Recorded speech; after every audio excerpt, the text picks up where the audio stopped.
Oh, I've had a journey. You certainly It's have. been a journey. So I just want to welcome Mrs. Thompson and her family to Wake County Public Libraries. Thank you. And I want to thank you so much, Mrs. Thompson, for giving us this opportunity.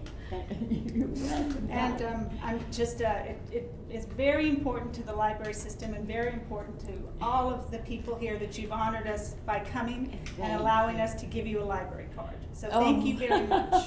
That's my joy. And so Dr. West is going to say a few words and present you with some books about Wake County. Oh, and I brought something about it so that I saw. My mother said, Mother, they will know that. I said, I'm not going to take a chance. Do you know, have you heard that in these United States, that Raleigh, North Carolina is a place where you come of all the states for jobs. I brought the article. Did you know it? Did you know about it? Had you seen it? Had you seen the article? Yes. Yes. All right. So, Because but I it's said, good I'm to. going to carry it in case you did. All right. Well, I'm going to turn it over to Dr. West. Good afternoon to each of you. It is truly an honor and a privilege for me to be here to represent the Wake County Board of Commissioners. Malcolm Gladwell, his book, The Tipping Point, said that small things tip big things. And often we don't think about a library card. We take it for granted. Yes. And I think it was the MasterCard commercial say that moments like this is priceless. And this is truly a kind of a priceless moment. We go from day to day dealing with the drudgeries and the things of life and things that really truly sometimes don't matter a whole lot.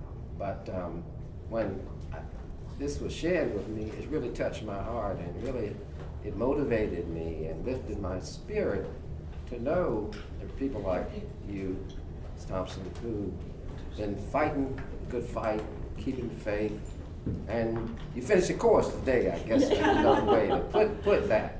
But it really is so significant when you look at young people. I met with Deputy Manager Dave Ellis yesterday talking about youth at risk and looking at my brother's keepers and looking at some strategies to help underserved youth. And he said something to the effect that's been reverberating on my mind that many of our young black males today don't have a true definition of success. And actually what you started is a key to the definition of success, to thirst for learning, and hopefully that we can use this as a model and an example to inspire folks, because you are truly inspiration, and you have also paved the way for hope and enlightenment for so many people. And right now we have I guess somewhat of a controversy about closing a library. But we're gonna figure out an answer to that. And it helped me to know that people love their libraries. Yes. And I know you love your library, because this was truly a long journey. But it's just kind of, I read back over the events and the things that happened. And I was riding over here and I thought about Rosa Parks. Oh, yeah. You know, she wouldn't get on the back of the bus. We talked about it coming and you know, we do things in truly different ways. But the key is that if we have the courage, if we have the heart, if we have the perseverance, God will take something that was not too good and He will turn it into something positive. That's So this is right, truly every day. something positive and just fantastic. But I can't take all the credit. Let me say this. It was truly during very difficult times, but Raleigh was fortunate enough during the time that I came along with a superintendent who felt that every child should have an opportunity to grow and develop and read and learn. And he is really, I give him all the credit because every opportunity that arose that he felt that I could address, I got the job. He saw to it. And one of the things that, one of my wishes was to hope that he was still alive so that I could meet him on my visit here. But my daughter went online and found out he passed last year. That's right. April, Jesse O. Sanderson. He saw that all schools, not only the white school, black schools. And I remember that was something that I wanted for my children, some materials that I had read about, and I said, well, my children will have to have these. And I went to my principal, and my school had used up the budget for the year, and he felt that he couldn't ask for any more money. I said, I'll go ask. And I called and asked if I could have an audience with my superintendent. And I went to his office and I had a list of all the things that I wanted for my babies. I had a list. I got them. And I was telling my daughter, I said, I can see coming to Washington High School, I can see this vision of this great big truck with blackboards and chalkboards and books and special writing paper and crayons. We were supposed to have those too. And I felt that if they were available to all. So I went out, and I've never forgotten it. And then when they were getting ready to implement, the legislature passed monies for special curricular activities, and the library was one of them. And we got a librarian, we got a band director, we got a strings musician. This is for all the schools. He did this.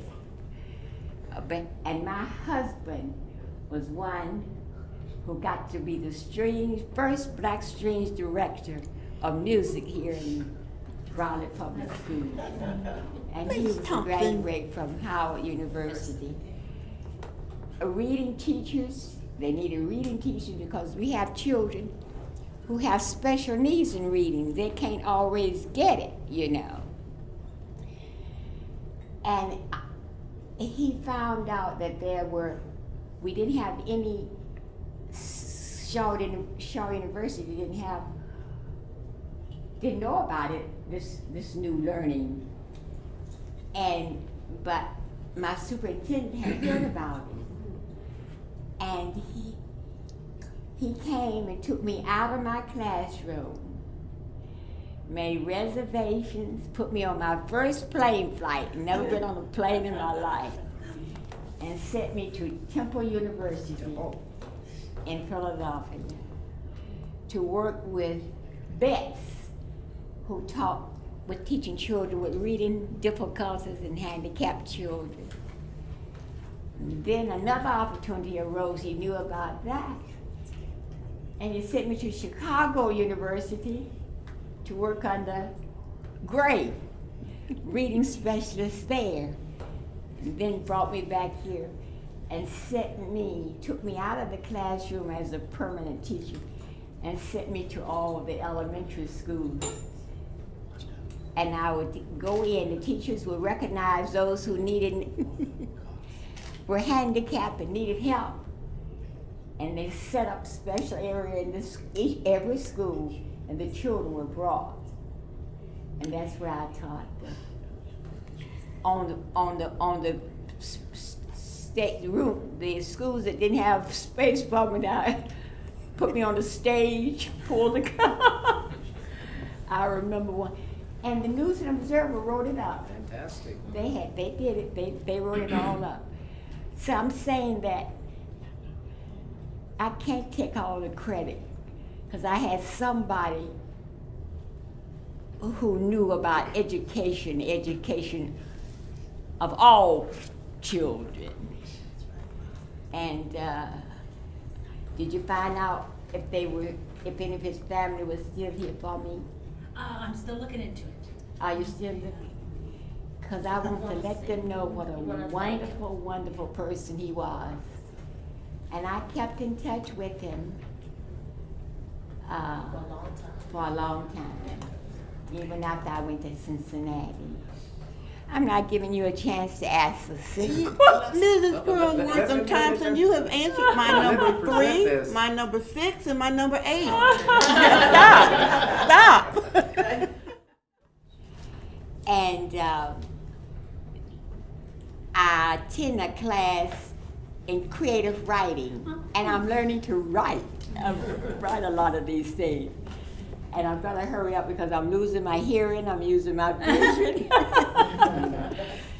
And I told them I was going home. And I told them the story, and I brought that because they wrote it up in the residence home. Residence home. they did? So I brought that so you could share that. And they knew that I was coming. Very excited. They were amazed that I knew all about Chaucer and Beowulf and Queen Guinevere and Sir Lancelot. So you get that through. And then when I told them that my children knew all the songs from, what is it? Paul Morris Dunbar. They didn't, when Melinda sings, is that what you?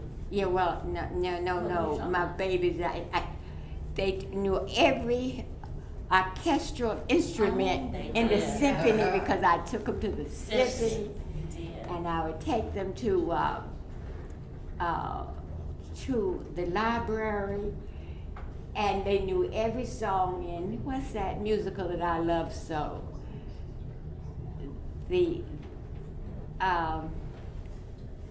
It'll come to me, I can't think of it. You love so many, Mama. No, because they knew every, the Which one music? that, Tell me the plot. the plot where they had to leave their home and go over. Sound of Music. Sound of Yeah. Music. Yeah. They knew every word in the Sound of Music. And the other one was the one that they knew about the musical, all the instruments. What's that one? They knew all. Music No, Man? the one where the characters take the musical parts and each instrument. The Music Man? No. It was a Disney? It's a Disney. Yeah. What? The Disney film. It was a Disney.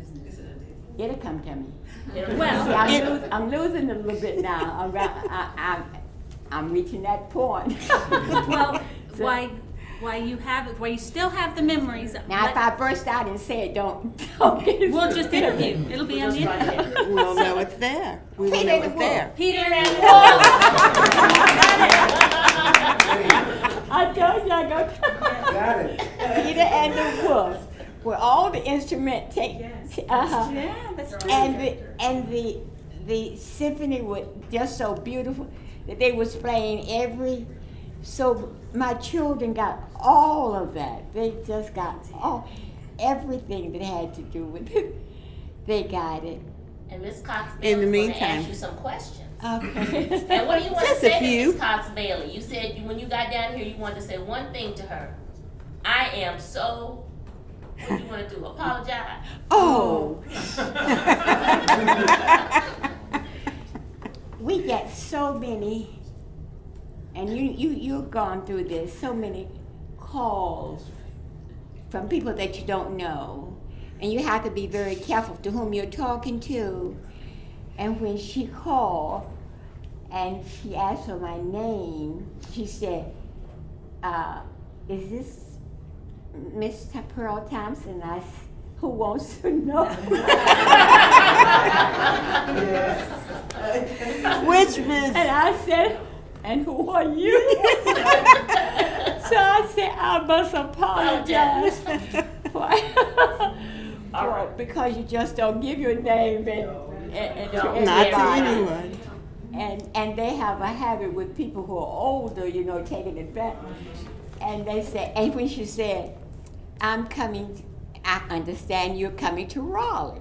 And I said, well, who told you? And then when she told my daughter, I had to get on my daughter. Then she was angry at both of us. She doesn't know what she's in for when she gets home. But in the meantime, let's talk about Raleigh. Raleigh. And let's talk Now, about I your love being Raleigh. here This in is my Raleigh. home. Let's take it all the way down to East Lenore Street, your home East place. Lenore, and the house is still there. They have built all around, but my house is, and that's one of the wishes that I want to go by and see my home where I was reared and brought up in. And they say it's still standing there. So I want to see that. Wow. Yes, on West Lenore Street. I turn right around the corner and I come to South Street. And who were your neighbors? Oh, the Cooks, Okay. the Haywoods, the Haywoods, the Cooks are all, and went to the Baptist church right over here, on right off of what's it, Baptist? Off of Wilmington? No, Howgate. Hargett Street. Oh, the First Baptist. First Baptist Church, and that daughter Lillian Haywood was the organist. I know every principal that's taught at every school. I know them by name in every school that they were principal. And what else? What else? Well, let's talk. When you first left Raleigh to go to school, I you went didn't to even- Shaw, and then No, I went to no. When I was graduated from high school, and I graduated from it's called Waterstone Convention Center. We used to have your big graduation exercise Memorial at the end. The Memorial auditorium. All the school had that graduation exercise. So I was graduated. Then I went to Shore University, and I was telling my daughter that I never felt, we were poor, but I never felt poor, because we were always surrounded with so much love, Yes, ma'am. and that I really didn't even know what it was to be poor, because when my father passed, I was the oldest of 4 children. And my father was the first black to be the doorman at the Walter Raleigh Hotel. Wow. And that was your first hotel here. And he was a doorman. And he died. He and my mother fell in love young, and they couldn't marry in Wake County, so they went to Durham and got married. And to them were born these 4 children. I was the oldest and had 3 brothers. And my mother, she was in her early 20s when my father died, because he died at 27 with double pneumonia. Goodness. And my mother had to begin working to take care of us. And then, you know, the professional building used to be the medical professional building on Harvard Street. She got that job of running the first black woman to operate the elevator. Didn't have those escalators.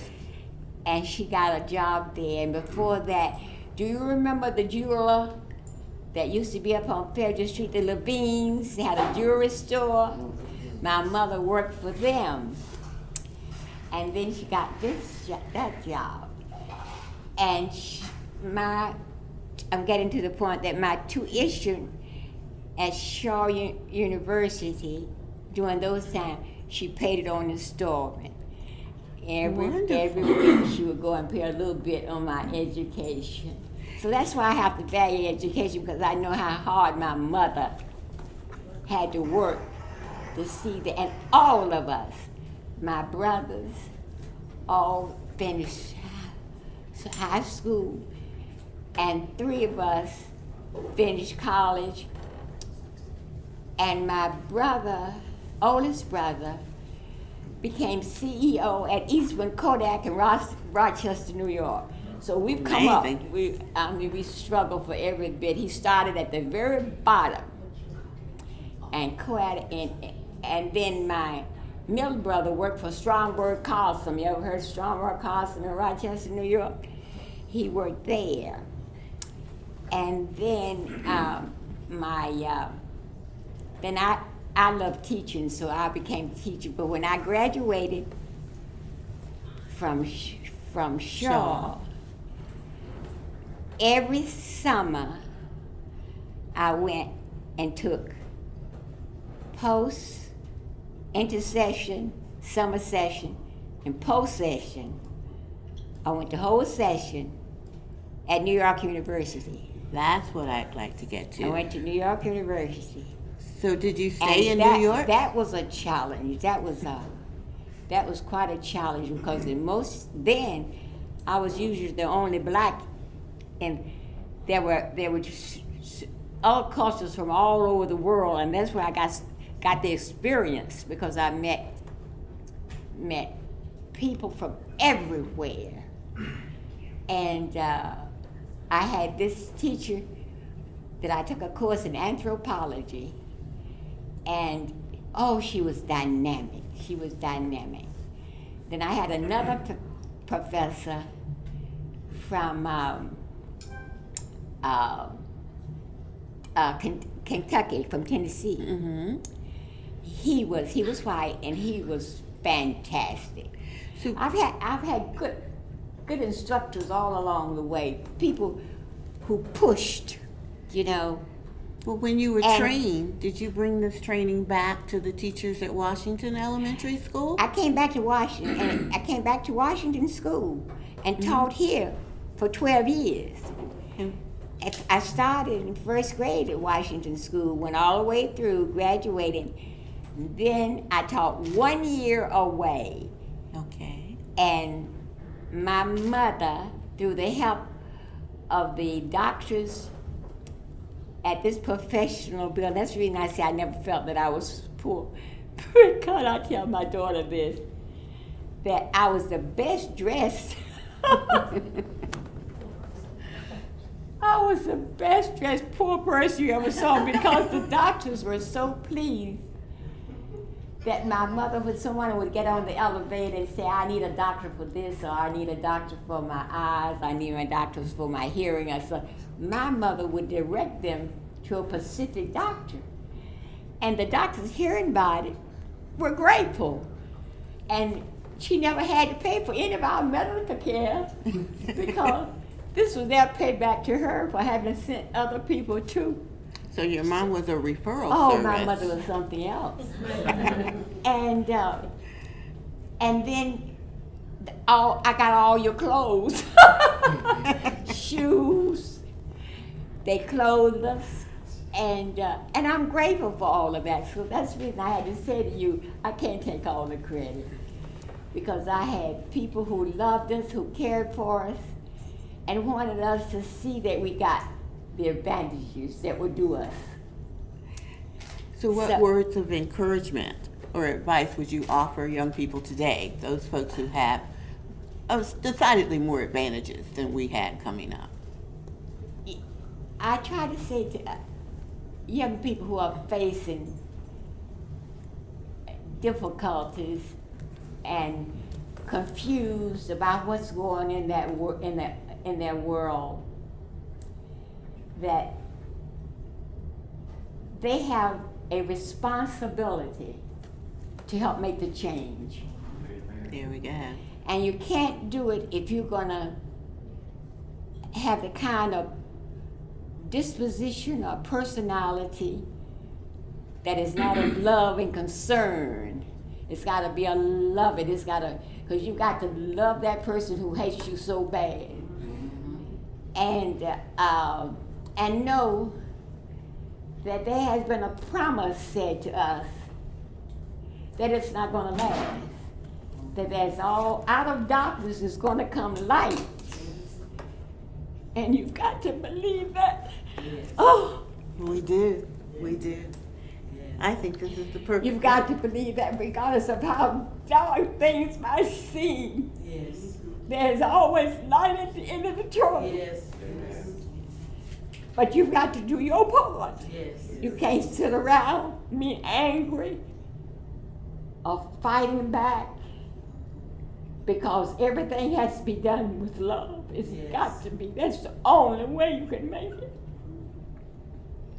Amen. Yeah, it's been such an And honor. we've got to teach our children that they are somebody,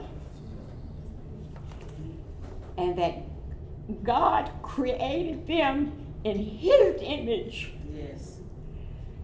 And if they're created in His image, everything that He made is good. Yes. That's right. Good. And so, this is what I try to say to them. It's not going to be easy. He didn't promise that it was going to be easy.